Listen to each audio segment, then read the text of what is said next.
It is April 5th, 2017. This is the Watchman News, and I'm Mike Callahan. I've been covering this deal with Syria, and I've been watching it kind of closely because I feel I feel that there is a elephant in the room here if we're all willing to see it.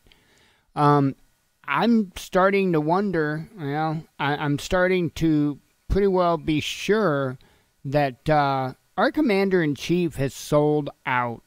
And the reason why, and I will get into it, so hang in there, and you should be able to see what I see. So, back when Trump ran for his campaign, he, shortly after he started running, he started talking about the dancing Israelis. And I don't know how many people will remember that. I know Alex Jones really covered it hard. In fact, I'm pretty sure that that is what garnered Alex's support of Trump in the very beginning because of these simple facts that Trump was willing to bring to light. Now, I don't think we can argue too awful much about whether or not the United States has funded, armed, and trained like ISIS, ISIL, and the rebels in Syria, and all these different factions, Al Qaeda, that we had been involved in, and we all know it. This is common knowledge, and the thing I don't understand is now all of a sudden Trump is playing the game with it, and let me show you. Okay, so first of all, RT had released a story. All the links to everything I'm showing will be provided in the description. So here, Trump had a press conference today, a joint press conference with the with the leader of Jordan. I believe it was the leader of Jordan. Anyway, and this is RT's article on it. We're actually going to watch the video from the White House press conference. But anyway, it's titled, "It Crossed a Lot of Lines, Trump on Alleged Chemical Gas Attack in Syria." Now, I've already shown, and you already know, about how we're already full force. Assad did it, and nothing has changed, right? With Bush Sr., it was this way. With Clinton, it was this way. With Bush Jr., it was this way. With Obama, it was this way. And guess what? Not a single thing has changed. And we're going to watch the video on that. Okay? Also, just as a reminder, and I will read this article after we watch the video, but this is on Sputnik. Syrian official reminds of West's claims that Iraq had weapons of mass destruction. Let's not forget this. Like I'm saying, nothing has changed. Nothing. The only thing that's changed is the face and the name of the person that has the office of the President of the United States. But everything else, still the same. Unaffected. Absolutely unaffected. So let's see what Trump had to say today regarding this ordeal in Syria. I found it very interesting and even more so telling. Thank you, Mr. President. I'd like to follow up on Julie's question and press you a little more on Syria. How will you distinguish your policy and your actions on Syria from the inaction that you criticized of the previous administration? You say it's now your responsibility. What should we see, or what should we look for that will be different? And Your Majesty, I'd like to ask you, what gives you, this is now your second meeting with the President, what gives you the optimism that Mr. Trump will succeed in the Israeli-Palestinian conflict, where so many others have failed before him, to be a broker for peace? I like to think of myself as a very flexible person. I don't have to have one specific way, and if the world changes, I go the same way. I don't change. Well, I do change, and I am flexible, and I'm proud of that flexibility. And I will tell you that attack on children yesterday had a big impact on me. Big impact. That was a horrible, horrible thing. And I've been watching it and seeing it, and it doesn't get any worse than that. And I have that flexibility. And It's very, very possible, and I will tell you, it's already happened, that my attitude toward Syria and Assad has changed very much.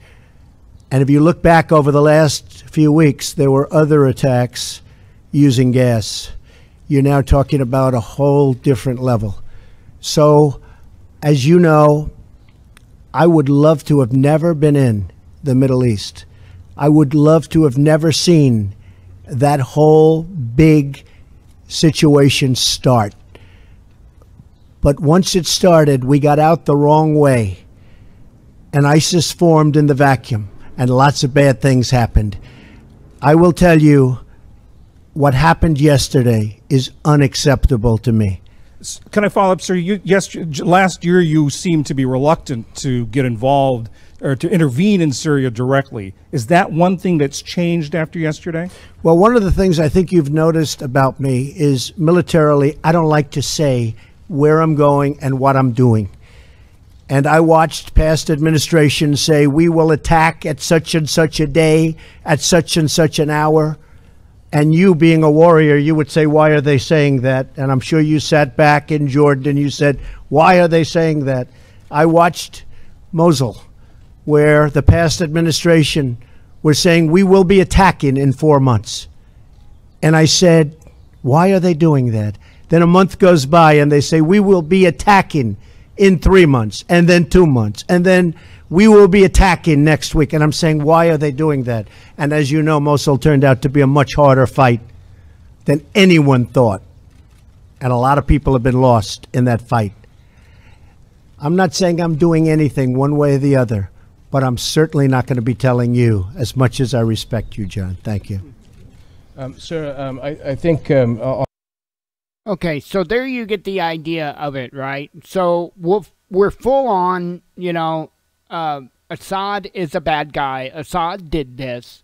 You know, nothing has changed, folks. Nothing has changed. I'll remind you again of the CNN footage that was released that absolutely proves that the chemical gas attacks, I think it was in Afghanistan, I could be wrong there, but many years ago, that it was all fabricated. They were in a studio making those videos, trying to garner as much public support for them to go to war as possible, right? We all know that they have been itching to get Assad out and take control of Syria. And then Iran is next, right?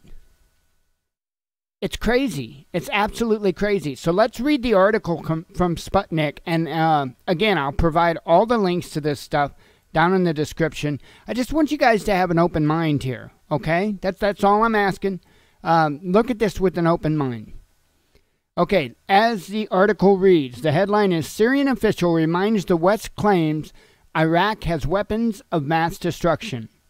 It reads as this: Damascus would never allow the West to investigate reported chemical attacks in Idlib, but creation of an international independent commission including Russia, Iran, and China is possible, Ali Ahmad, the political advisor to the Syrian Minister of Information, told Sputnik on Wednesday. Now, what's so wrong with that, right? What could be wrong with that? Why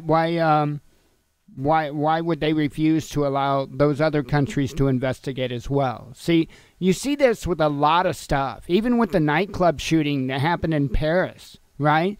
It was the United States that rushed in to investigate, right? Why is it that we have to do all the investigation? Oh, yeah, that's right.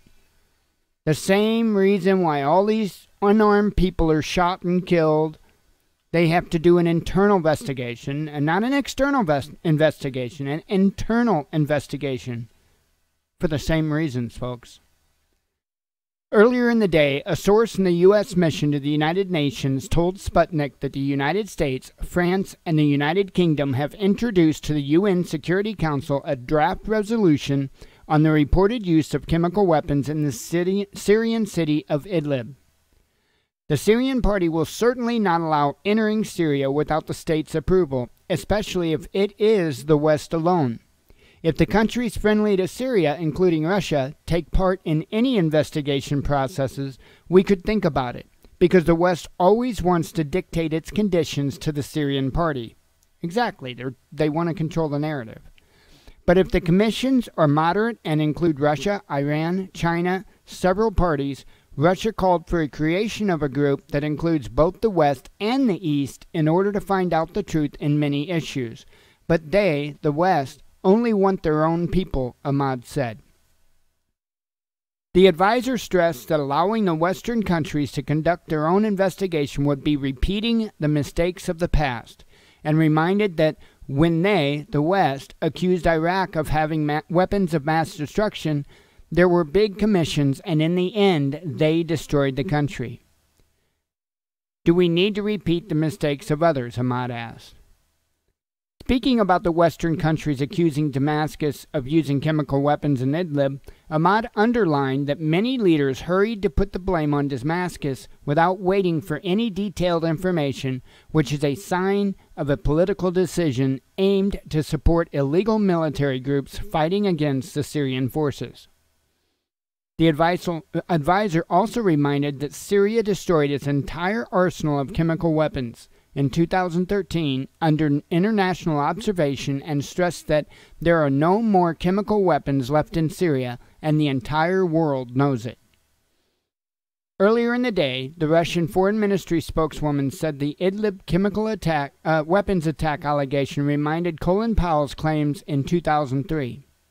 The Syrian National Coalition of Revolution and Opposition Forces said Tuesday that nearly 80 people were killed earlier that day in a chemical attack in Idlib, with some 200 injured, saying the Syrian army was responsible for the tragedy. A source in the Syrian army later told Sputnik, however, that the Syria troops did not have chemical weapons and the allegations could be part of the anti-Damascus propaganda. In 2013, the Syrian authorities agreed to transfer its stockpiled chemical weapons under international control for their subsequent destruction in order to prevent them from becoming available to militants operating in the country. So there you go, folks. Again, it's the same story. It's the exact same story, just with the locations and the times changed. And I'm just asking people to have an open mind here. If Trump was really, truly this anti-establishment guy, then why is he masquerading these false claims? I'm not faulting Trump. I'm just saying, folks, nothing's changed. Absolutely nothing has changed.